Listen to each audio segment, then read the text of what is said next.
What's happening to BiggerPockets? It's Matt Faircloth. So, back by popular demand, we're going to have another debate. Let's do it. We're going down. So, me and my man Chad Gallagher, who's a contributor to BiggerPockets and also one of the owners of Slatehouse Group, who's a property management company that we do a lot of work with, are going to have a debate and settle the discussion about which is better place to invest. A and B class properties or C and D class neighborhoods. A and B class neighborhoods or C and D class neighborhoods. Here we go. I'm pumped. Let's do it. I'm winning. So Chad, before we get going, let's make sure everybody is clear what we're talking about. What is an A and B class neighborhood? What are we talking about? Yeah, so let's just kind of define the classes. So A class, this is going to be either new construction or nice neighborhoods, right? So this is going to be stuff probably built in the last, I'm going to guess 20 years, probably. Mm-hmm. Or if it's built a while ago, total rehab, right? Mm-hmm. So these are nice places, higher rents. These tenants are going to be your doctors, your nurses, mm-hmm. stuff like that. B class is we typically refer to as like a working class neighborhood. This is the kind of stuff where, again, anyone would live in either of these classes today. Usually not new construction though. Usually stuff that maybe a little further dated out. Mm-hmm. I see a lot of this are things that were built in like the 70s and 80s. Yep. Where I'll see kind of groups of like 30 to 40 units renting for like $1,000 a home, these like the townhomes or whatever. Yeah. Where there's jobs. We always talk about jobs. There's jobs around. Crime isn't bad. Mm-hmm. But this isn't like new construction kind of stuff. No. That's kind of your B class. Again, the kind of place where if you went there 3 o'clock on a Friday or Saturday night, you'd feel comfortable. Yeah. Decent neighborhood, but not your newest, nicest stuff. Right. You've seen. So, and I think another word that you might hear when describing A or B class real estate would be luxury, right? So luxury housing, you might see some luxury finishes when walking. Especially in A stuff. Right. You're going to see granite, you're going to see stainless. You might even see, if you're like an urban core, you're going to see a doorman, something like that on your super A class stuff. And I know your property management company manages some A class stuff. We do. All four of these classes we manage. So right. we both buy and manage all four of these. Mm-hmm. So. Yeah, right. So that's A and B real estate. C and D real estate, like C is going to be more what we call workforce housing. Chad mentioned about what the rents are, and it actually translates back to what people can afford when they live there. So C class real estate, I find folks that earn at or around the median of the neighborhood that you're in. So if the median of the area is $35,000 a year, folks are going to earn right in the middle, right around there, and that's going to put them in an affordability range of living in a C-class property. So good workforce housing, maybe not on the luxury side, but it's going to be good, stable real estate, okay? And D real estate is going to be folks that earn, likely below the median, so you're going to have some of your affordable housing there. Section 8? Yeah, you're going to have Section 8, or folks where there's maybe some subsidy involved to cover some of the rent expenses so that people can cover their expenses to live there, right? So there'll be some sort of a subsidy, something going on there. And unfortunately on D real estate too, you have some of your super dilapidated stuff that's really run down, was built in the 70s or earlier, as Chad had said, and probably hasn't been touched since then. Maybe some higher crime.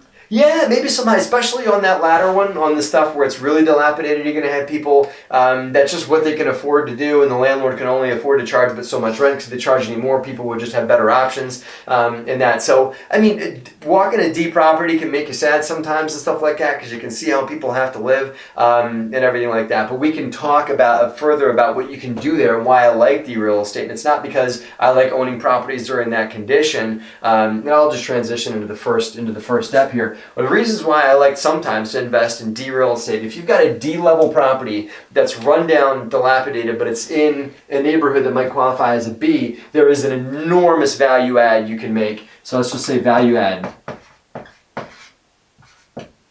There you go. Value add to take maybe to take a D and to make it a C, because there's a certain dollar amount that's associated with these level properties. Like I'll give this a $1 sign. This is a $2 sign. I'm gonna mark up Chad's over here and call him a $3 sign, and the A is gonna be lots and lots and lots of dollars over here, right? But if I can take a D and renovate it and bring it up to the caliber of the area that it's in and make it something that for a little more pride of living for people to live, I can create value. I might have to invest this much, but the property will be worth this much when I do the work. So I think C and D is better because I can play a value add play. Yeah. What do you got, man? Yeah. So what do you got? I'm going to start with lower eviction rates.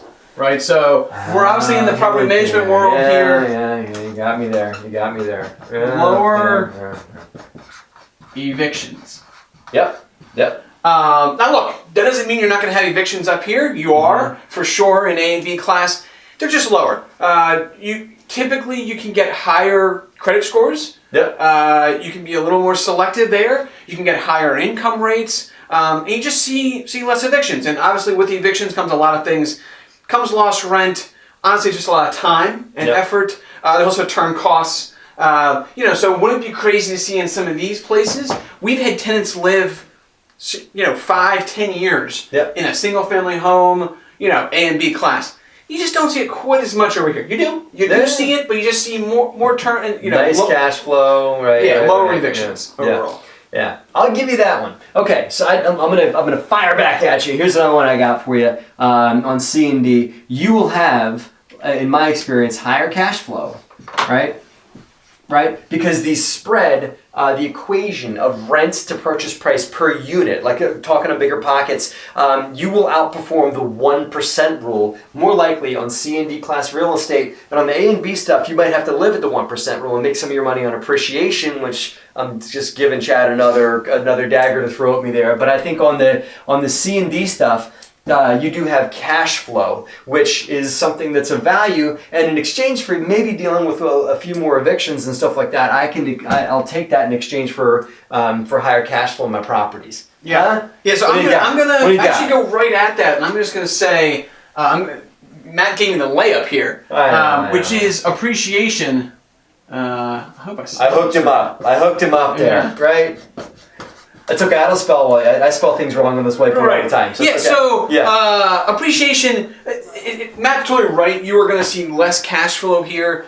What you're going to see is, it's not crazy to see some of these neighborhoods over 5 years double in value. We've over the last 5 years, a property we bought right next to a hospital, B-class property, 5 years doubled in value. Oddly enough, that property, no cash flow. Yeah. So in 5 years, not $1. Not $1 in cash flow. We didn't lose money. Not $1 in cash flow, but we bought it for $80.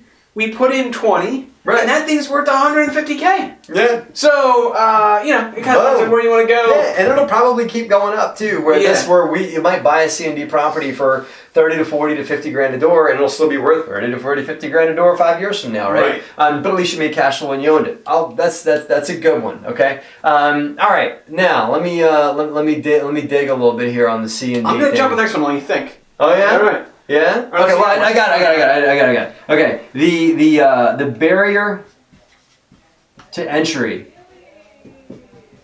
can be easier on C and D. Meaning, if you're just getting started, you want to get involved in small multi, you're in single family homes or whatever. The barrier to entry to get in, the amount of dollars you got to bring to the table to make a C and D property work is arguably less than it would be over here. Now, there's some Swiss cheese in that argument. I'll let you do what you're going to do with that. But I believe the barrier to entry on C and D properties is better than it would be on A and B.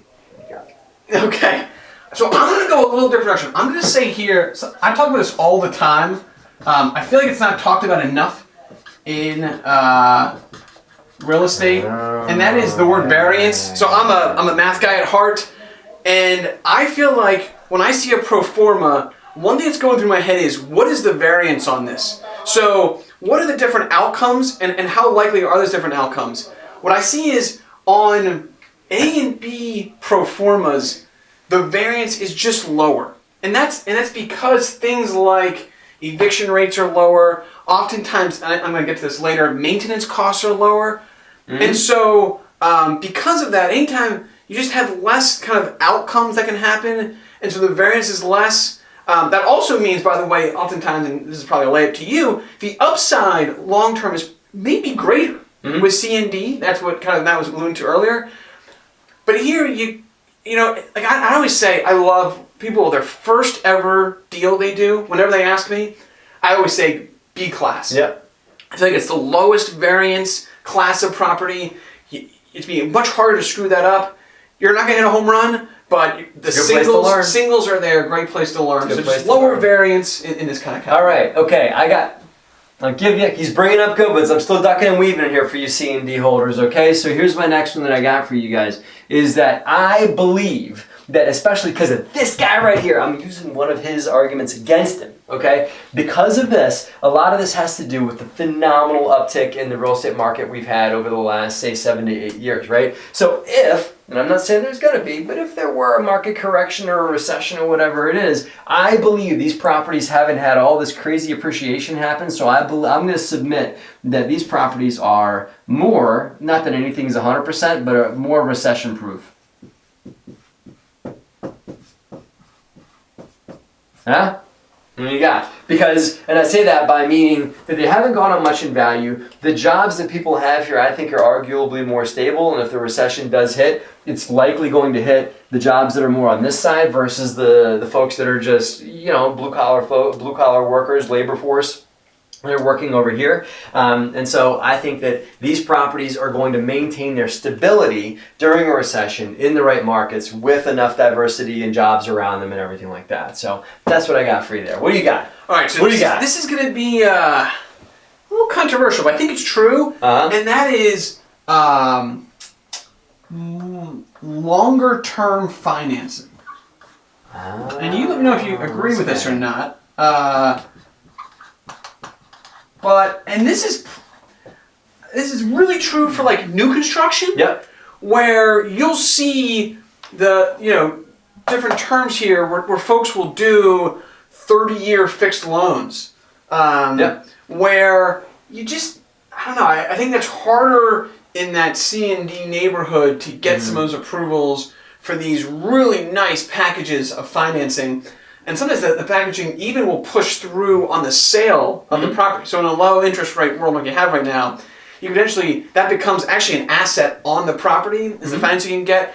It just seems like this is a little more likely to get the longer term financing, lower interest rate, and that's because the bank is saying this, lower variance. Yeah. So for a bank, lower variance, that's a good deal for them. They know what they're getting, so they're more flexible on longer-term financing, lower credit. Do you agree? You think I do. No, well, I think that it depends on the deal. I think it depends on what kind of financing you get. New construction, you're absolutely right. If you're building one of these, you can get phenomenal financing or something like that because it's used 100%. Pretty all new construction is going to. I think this plays on the A side, less on the B, but I think that it is a conversation. And the only way you're going to get to there on one of these is if you do an enormous value-add deal and do a huge stabilization piece, then you can qualify for a 30-year fixed, like a HUD 30-year fixed, or even a 40-year fixed they make too. So here's what we got, guys. There's more conversations that we can have, but I want to stop and leave it up to you guys. Put it in the comments! Just like, put it in the comments. Let's do it! Just like Chad and I did last time when we did our little debates and everything like that. We both agree with each other on a lot of these things, but I want to present what is presented to be an argument. We did a video on single family versus multifamily. Chad and I both invest and own, and Chad manages A, B, C, D. I'm involved in all four of these types of real estate, so I'm not a picker of one of the. I know Chad's not a chooser of one over the other, but we wanted to present what is a comparison for you guys so you can make an analysis and decide which of these columns works better for you. Who won? Who won? There's nobody won. I'm a winner. You're a winner. Can they vote? Everyone gets a trophy. Everyone gets a trophy. They can vote. They can vote. Okay. All right. You guys vote. Who you think presented a better argument for their real estate classes in their columns? Okay. You guys vote on YouTube. Vote on BiggerPockets on who you want. Low stress. Don't sell your position, man. Who wants low stress? Value add, baby. All right. I can create transformation here and over on my side. You want to circle your better. It's been real, BP. Thanks for watching, guys. Make sure to leave your comments. Thank you, Chad. Let's do it. All right. Have a great, profitable week, guys.